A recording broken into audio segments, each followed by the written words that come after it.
Welcome back to Walking Away from Arcadia. This is Simon, and Victor is here too. And tonight we have a super special guest star, Charlie Cantrell, who recently shared out in some fora that he had made a C5 attempt. What would you call it? I would call it a conversion guide for from C20 to Vampire 5th, as far as the core rules go. Okay, let's call it that. Just so everyone knows, where have you shared this thing if someone wanted to find it out on the digital ether? I've shared it in a number of places on Facebook. I've shared it on the Changeling the Dreaming, Changeling the Lost group, the World of Darkness 5th group, and the what was it? The Onyx Path and White Wolf Media group, I think it's called. Mm-hmm. I also shared it on the Onyx Path forums, in the Changeling forum, and I think some folks have shared it to the World of Darkness 5th Discord as well, if I recall correctly. Okay, so if someone is interested after this episode, it's pretty easy to find. I assume that you would also be fine with us sharing the link when we post this episode as well. Oh, absolutely. Okay. So there will be ways to get to this document. I have to say the first thing that hits you, it's stunningly beautiful. Like it's just probably the most attractive non-official, non-commercial World of Darkness text I've ever seen. Well, Agreed. Yeah. thank you. Um, do you want to talk at all about? I know you worked on the layout, but who did the art? How did you approach like capturing a look and style that was kind of E5 and kind of changeling? Well, I started out by really sort of studying the V5 core book and getting a feel for how it looked, how the layout was done, how the text was arranged, and how the images were composed and everything. And then, because my day job is in a marketing department at a university, I got onto various stock photography websites that I know of and just started going through what was available. The two main places I got the images from were a site called Pexels.com, I think. It's a Creative Commons search engine, essentially, where artists can upload photography or art that they've done to be released through a Creative Commons license that can then be used, however the end user wishes to use it. About half the images in the document came from that. The other half came from a stock image site called Dreams Time that I got a subscription to. And then one piece in particular that I love in here was done by a fellow named, I'm going to butcher pronouncing his last name because I've only ever seen it written down, Joseph Corsentino. He does a series of photography art called Time of the Fairies that I discovered at DragonCon a number of years ago now, and I've been a fan of his work ever since, and I've always thought that it really fit the World of Darkness aesthetic. So I sent him a message saying, hey, I'm working on this thing. I can't afford much for a license, but I would really love to use your work in this. And he came back and said that that would be fine. And so he created a licensing agreement for me. And so I got to use his work. The piece that's his is the chapter art for the concepts chapter. It's the Wishes for $5, Feed Our Fairies. Ah, Yes. And I highly encourage anyone who's listening to check out his work. It's some just incredible stuff. Very World of Darkness, very, very Changeling-esque sort of work that he does. Some of the other pieces, the reimagined Changeling Butterfly, that was from one of the blockbuster LARPs that was put on this year. What was the name of that one? oh, it was the one in Atlantic City. Yes, that's the one. Oh, I would have to. We did like a minisode on it, and the name is just floated right out of my head. Yeah, same here. I cannot think of the name of it off the top of my head. It'll come to me after we do this. That's But fine, of anyway, course. I used their butterfly. I actually did not ask them for permission, but I did credit them in the thing. So hopefully they're okay with me using that. Well, and I'm And then, I'm pretty sure because that was a licensed product, you're covered by the Dark Pact. So That's what I was hoping. yeah, And then the opening story images, they came from Changeling First Edition. They're the images from the opening story of Changeling First Edition, and they were released by White Wolf for the Storyteller's Vault. So I got those images from that. And that's where all the images come from. And then I just sort of put them together with the layout and typesetting, trying to mimic the overall feel of Vampire Fifth as best I could. yeah. Hopefully I succeeded. No, I really think that you did. I think it looks pretty fantastic. And it does feel like a 5th edition product to me. I mean, I think you got pretty close to showing that something could feel Changeling and kind of feel like 5th edition at the same time. Even just your color choices kind of lended itself to that. So, yeah, I think it was lovely. That's great to hear, because that's what I was going for. So, what got you started trying to do this? Well, I have a long commute to and from work. It's almost an hour one direction, so that gives me a lot of time to think. And there was just one day heading to work in the morning, I kind of got this idea in my head, because I had been playing a Vampire Fifth, or running a Vampire Fifth game for a while, and Changeling is my first love of the World of Darkness, and I really like the hunger mechanic in Vampire Fifth. And I was just trying to think of how I could replicate something like that with Changeling. And I thought of the nightmare mechanic that I did in the conversion guide. And that got me really excited. And just the ideas started flowing. I was writing down the ideas of everything, but I didn't want to just do a straight up mechanical conversion, because part of the appeal of Vampire Fifth to me is how much it shakes things up and really it moves the setting forward significantly. I had had a conversation at Gen Con a few years ago with Martin Erickson about Changeling the Dreaming, and he had mentioned how his thoughts on Changeling were how they were these wild creatures that were just extremely passionate and just had a hard time fitting in with mortal society because of how driven they are and just larger than life they are. And that really sort of sparked my thoughts on kind of how to move the setting forward, which is only really in the opening story. But combining that thought with the old Arcadia card game, part of the major plot of the Arcadia card game was the darkening was slowly consuming Arcadia. And there were all these other things going on in the first set of Arcadia cards. The leader, the king of the realm, had been imprisoned, and the point was to try and free him. And then in the second set, the Mad King Ironheart was basically trying to conquer Arcadia. And then the second set ends with the darkening really, it had kind of been in the background of the first two sets, but then at the end of that one, the darkening just becomes the major antagonist. And unfortunately, there was never a third set, so never found out what happened with that. So, I was wondering about the setting changes you were doing. Did you have a moment there where you were thinking about, like you said, shaking things up, what to do with the darker kiths, like the red caps, the Slua, some trolls? One of the things that I really wanted to do was sort of streamline the character types, because one of the large complaints I've always had with new players that I've introduced to the game, especially those who are coming in with C20, is just the sprawling nature of playable character types, and how, other than the core kiths, all the other character types seem to follow almost a different rulebook with the way they work. So what I wanted to do was streamline that, and I kind of hit on the idea of using the legacies for that instead of the kiths, and then making all of the kiths a subset of the legacies. I sort of stole that from Changeling the Lost a little bit.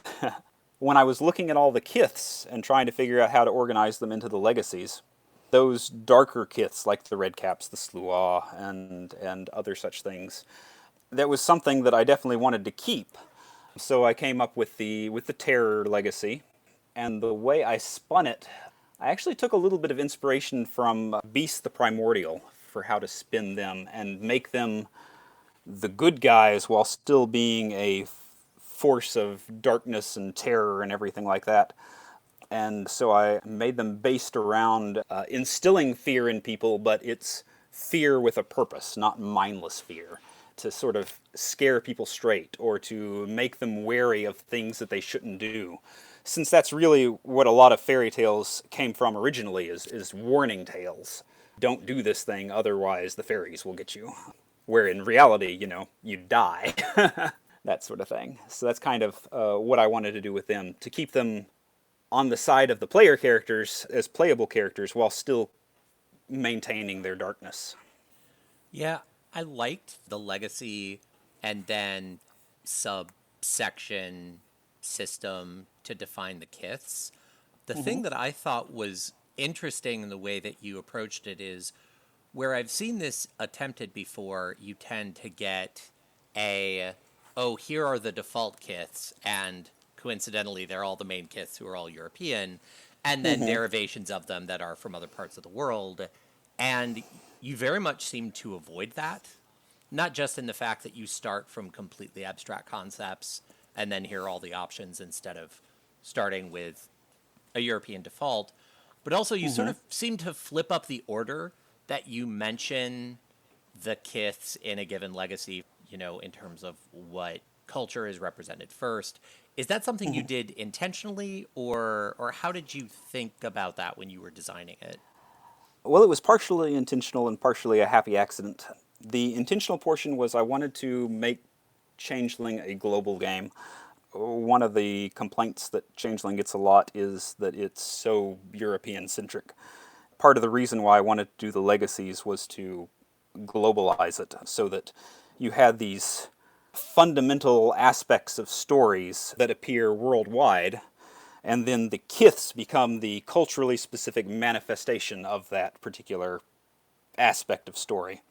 Now, the order the kiths got written up in or presented in were all in alphabetical order, but I did make sure that I wanted to get the ones from the various parts of the world so that there were at least two non-European kiths in every legacy. I wanted to make sure that all the core kiths were represented in each legacy because, they're the traditional ones and they've always been around in the game. But I also wanted to get some of the Asian kiths, some of the Native American kiths, the Hawaiian kiths, and even the Darkkin, the Adin. A lot of them are European based, but there were some non-European ones in there as well. I really liked how that played out. So, what would you say was the hardest thing when you were putting this together? What did you struggle with the most?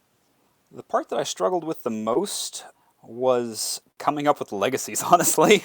Trying to figure out how to group the kiths and how to, present them in a non-culturally specific way while keeping the kith flavor and the cultural manifestations of the kiths. Because they're such a big part of Changeling the Dreaming, I didn't want to lose that, and I didn't want to invalidate any existing character types. But I also, like I said, wanted to really broaden the scope of Changeling and get everything kind of under the same umbrella. The next thing that I had the hardest part about, and what I actually ended up writing last, was the way musing and ravaging would work. I knew that that would be the way you got rid of Nightmare, but I wasn't. It took me a while to really pin down exactly how it would work mechanically. I thought that was a really elegant way of making the different epiphanies relevant in a context where it doesn't seem like you're very interested as a character in hoarding glamour. Yeah, that was a big challenge because glamour's not a thing in this one. You've got your weird, but glamour's not a fuel like it is in C20 and earlier editions. You always have your glamour in this version, kind of like how vampires are always able to use their vampiric abilities. It just, makes them more hungry.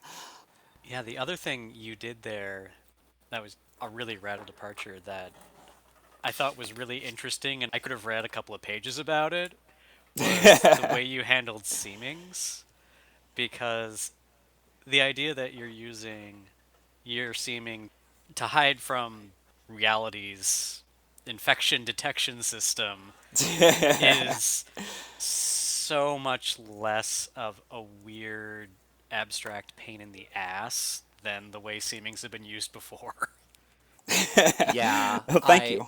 I really liked that. I also liked because you changed a bunch of wording. So a concept wouldn't necessarily change, but you changed the vocabulary around it.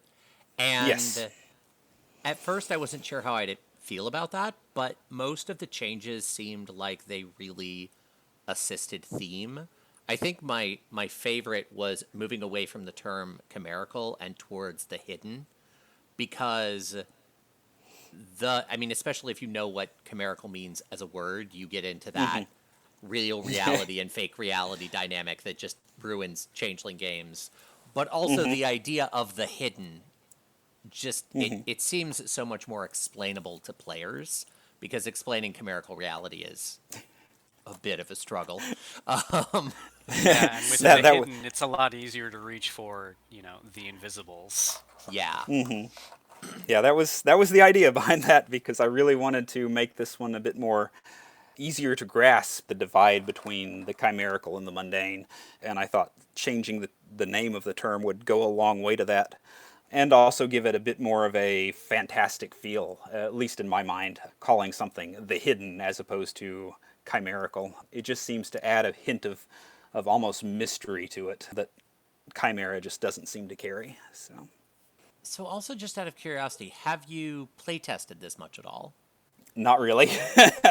Okay. I'm hoping to get a game of this together relatively soon, but I'm running a 7th Sea game for my gaming group right now, and we're not going to be able to do anything else until after the 7th Sea game is over. So, like I said, I did run a Vampire 5th Chronicle, so I really drew upon my experience with that to create this conversion guide.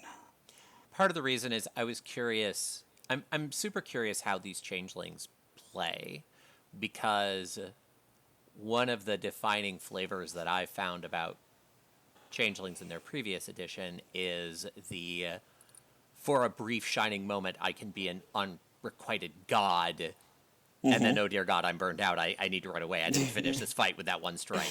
That tends to be the result. But by taking the glamour dynamics out and giving them access to their powers all the time, just with risks, it sort of seemed like it would even that out a little bit. And I was also curious about the dice and difficulty mechanics. I was helping a friend do a 5th edition translation of Mage, and we struggled so much with the math of the difficulty dynamics.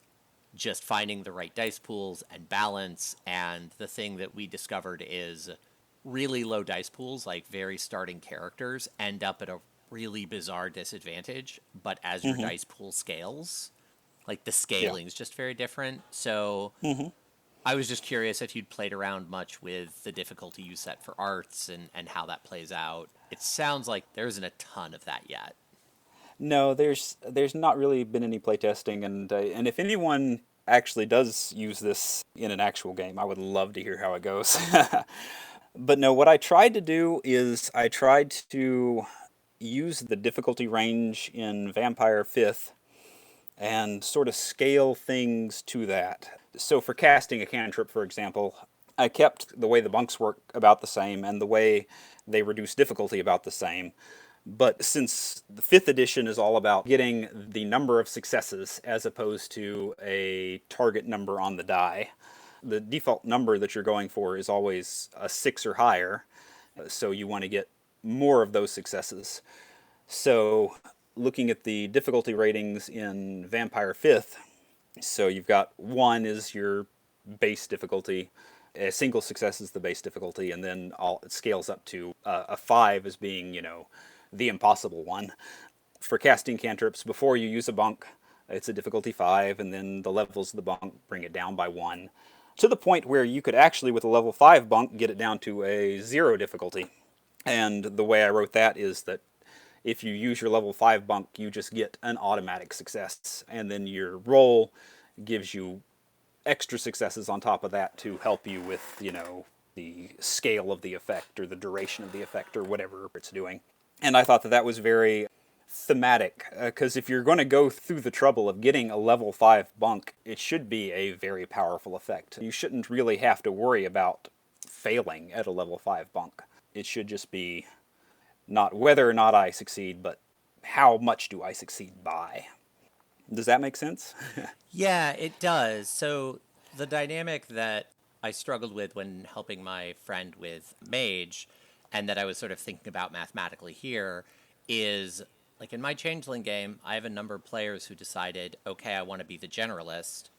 They got a couple realms at 1. They got a couple arts at 1.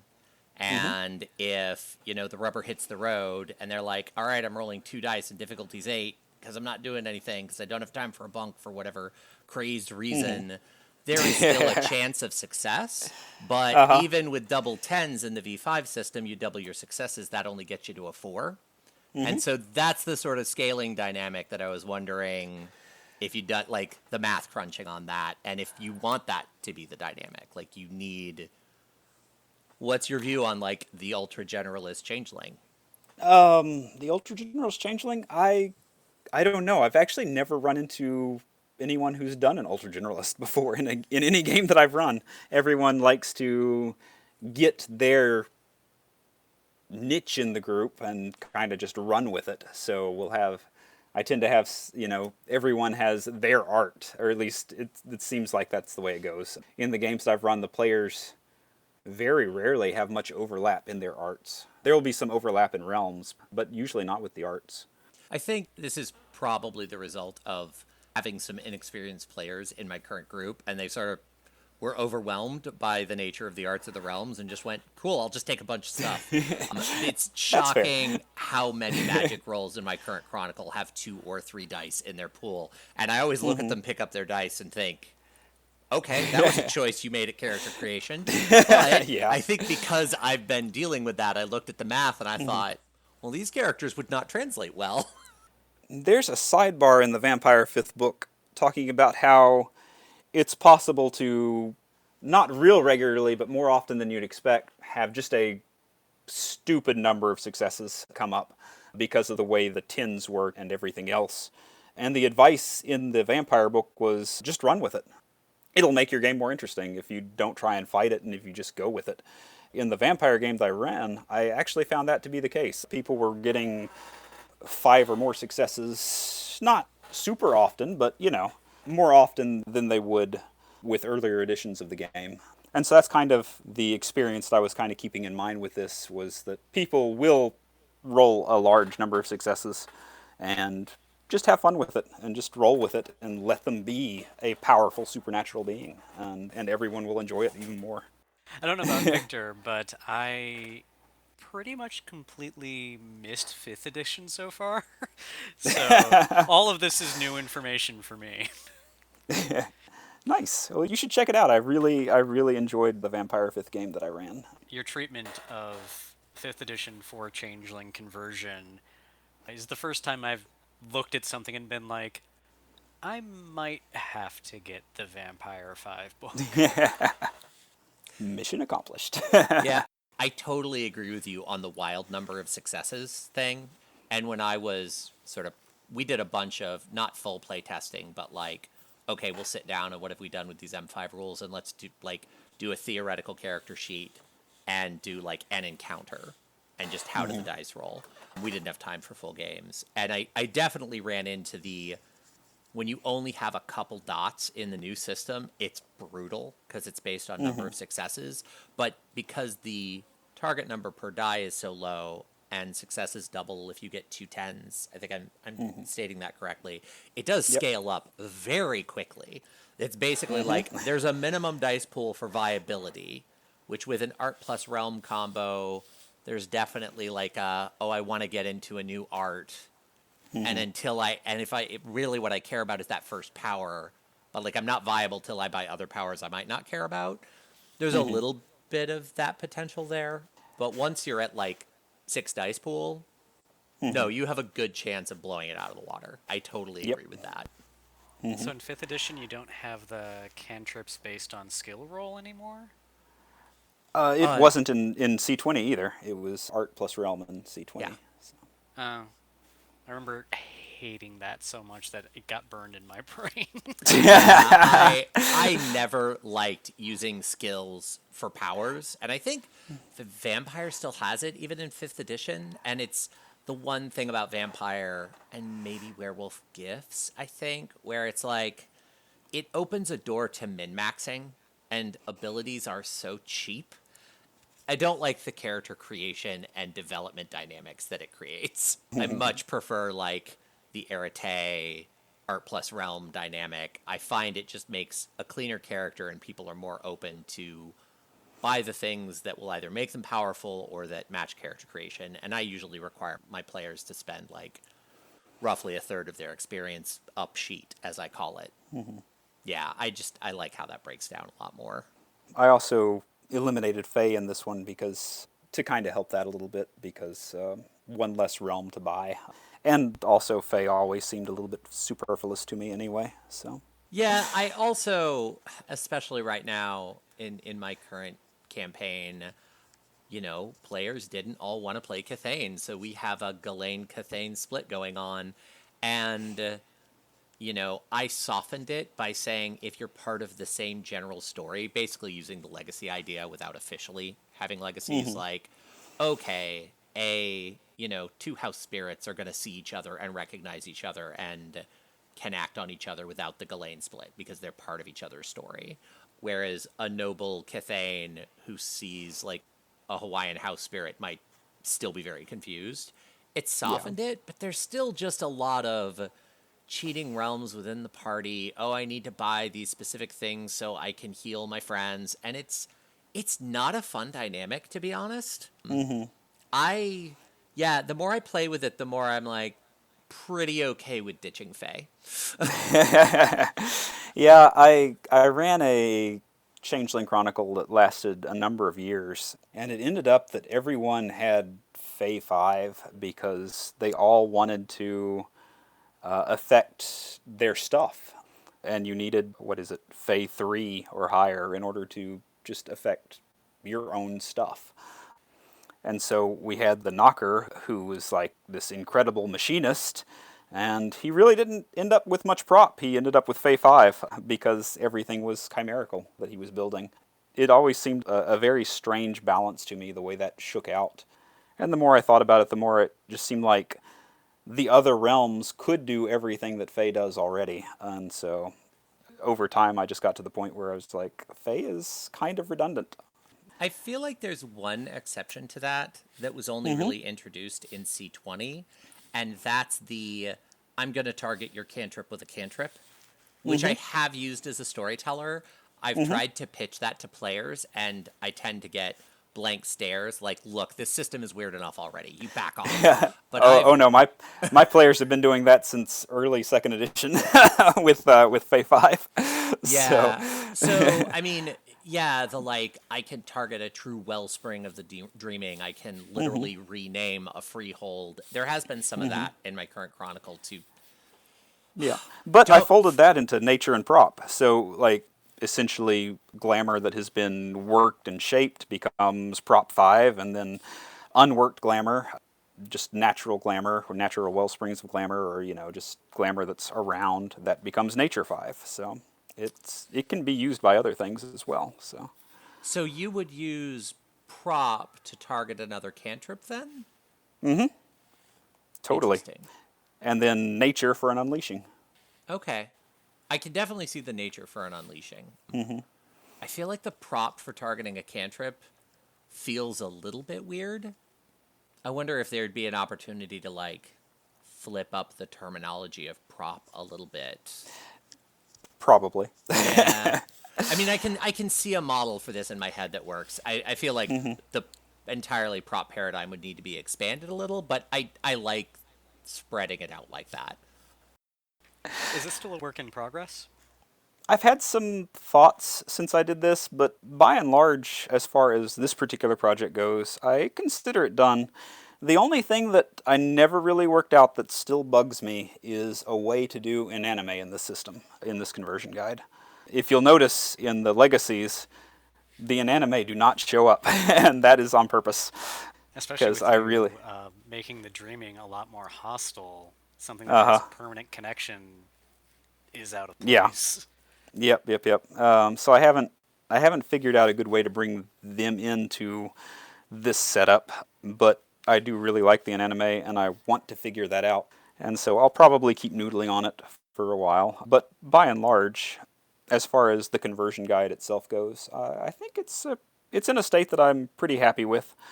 I would like to give it another editing pass because I really wanted to get this thing out on Halloween just because it's Changeling. Changeling and Halloween just go together. That's fair. But because of all the sickness that's been going around in my household, I hadn't had a chance to write nearly as much as I wanted to throughout October. So the antagonist section and one or two of the legacies and the epiphanies, I was literally writing as I was doing the layout so that I could get it out by Halloween. So I have since noticed a whole bunch of typos and dropped words and that sort of thing in those sections, and I really need to go back and clean that up. I mean, you have more polish on it than what you got paid for it is worth. That is entirely valid.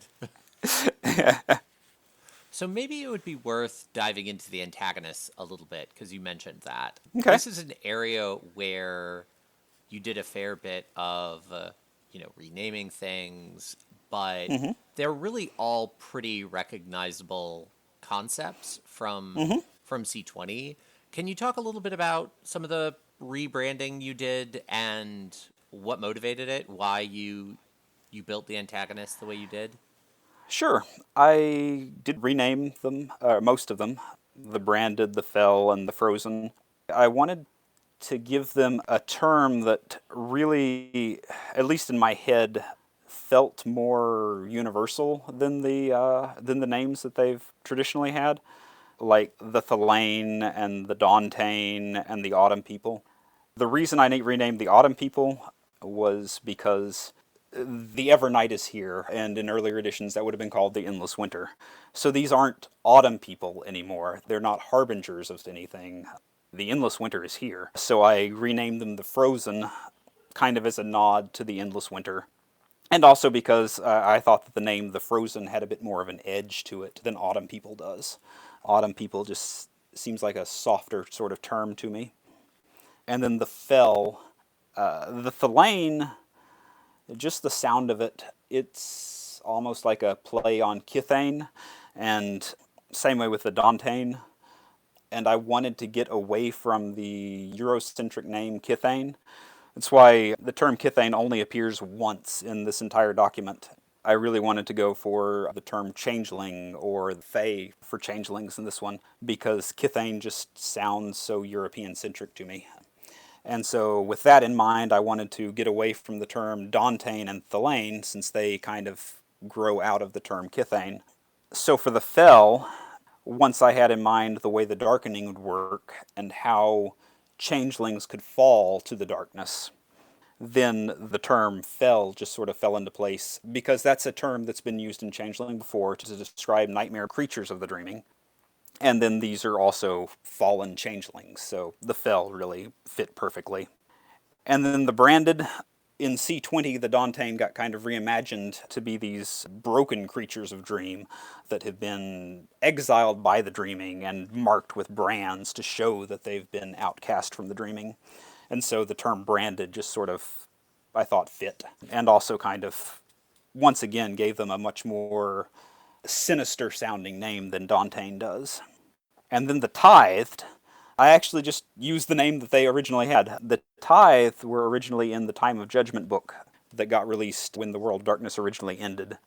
And I thought that they would be a perfect fit for this because the Elder Darks have taken over Arcadia, and supposedly all the mortal souls that the She have kicked out of their bodies got sent back to Arcadia to basically live in paradise. And so now that the darkness has taken over Arcadia, it's no longer paradise. And so all these mortal souls that are trapped in Arcadia when the Elder Dark took over, and then I imagine that they'd be twisted by the darkening and now let loose on Earth for revenge. Kind of the willing soldiers of the dark. So I have a question about that actually, because there was a framing in the text with the tithe that stood out to me. It was one of the next things I was going to ask you about, and it's a different framing than you just used. Yeah. So, the first line of the tithed, every changeling, the first time she took a mortal body as a shield against the mundane, had to remove the mortal soul first before adopting the changeling way. But you just talked about, when the she kicked out their souls, and in the past, there had been this division between what the Arcadian she did and what everybody else did. But this Uh huh. write-up doesn't seem to make that distinction, and I was wondering how So the distinction intentional is that was. Yeah. the distinction is sort of there, but not as explicit as it has been in Changeling. So the thought here was that before the Changelings had to create the Changeling way at some point.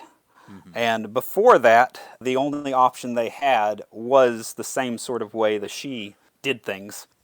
And in this one, I made a note for the she right up under the noble's legacy that in the Evernight, pretty much all she, not necessarily all, but the vast majority have Mm-hmm. now adopted the changeling way, because if they die, going back to Arcadia is a worse than death sentence. So they don't want to become servants of the dark or prisoners of the dark. So they have adopted the changeling way.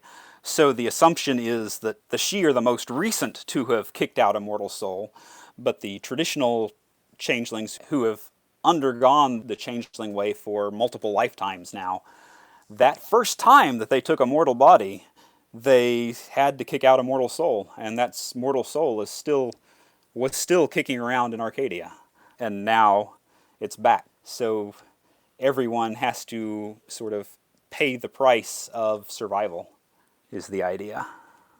I like that. That's interesting. Yeah, that creates some really unusual dynamics. It also opens up some really interesting stories because of this power you give the tithe, where they can, or I don't know if it was in the time of Judgment book for changelings, or if you introduced it here. It's been a God, I was in college when I read that book last.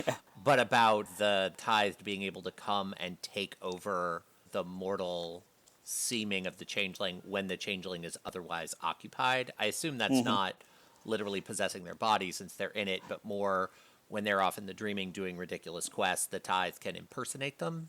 Is Yeah, that? that Yeah. was the intention. Yeah, So so basically, like an evil doppelganger that can just sort of slip into their life and kind of know what's already going on in their life because of their connection to the changeling, since they are the yeah. mortal soul that's been kicked out.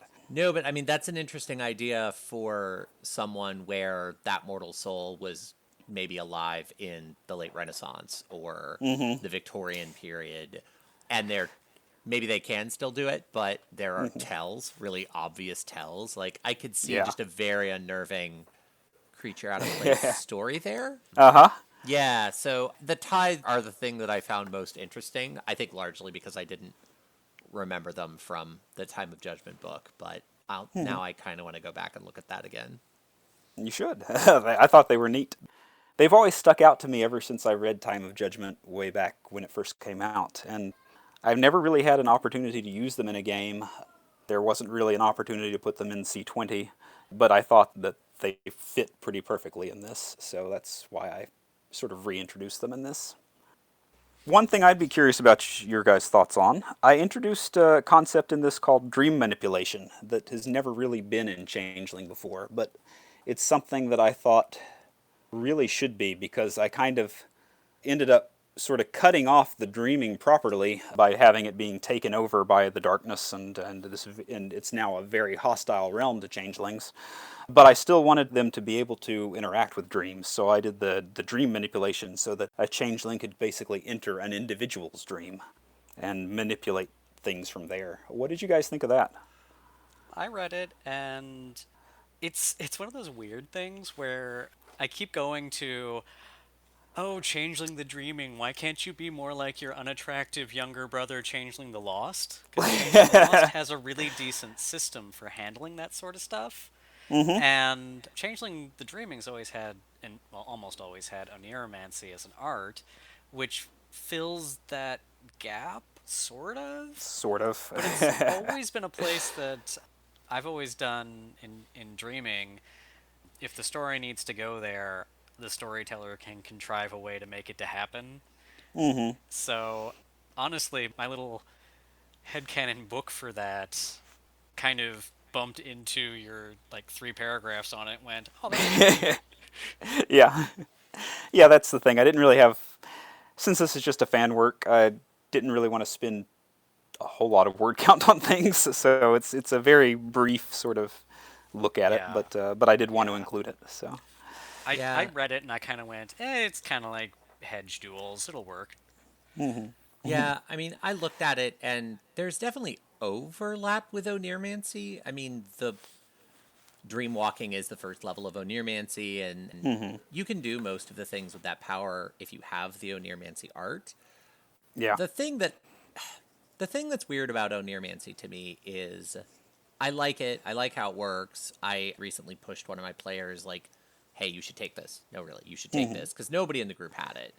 And I like having it there, but at the same time, it feels like a lot of overhead to do something that like, why can't all changelings at least do this a little bit?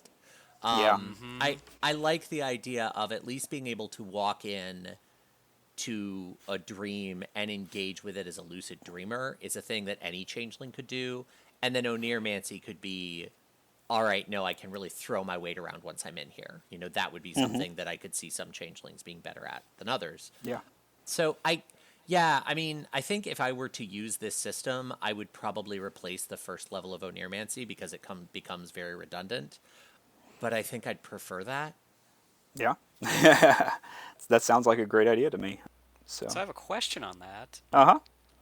I've been working on something, and my slightly contrived way of avoiding the you have an infinite pool of glamour just waiting on the other side in the dreaming, let's go strip mine the dreaming for glamour problem was to essentially take away there's an infinite pool of glamour in the dreaming part, and having all changelings be able to pop into somebody's head opens the door for that kind of abuse again.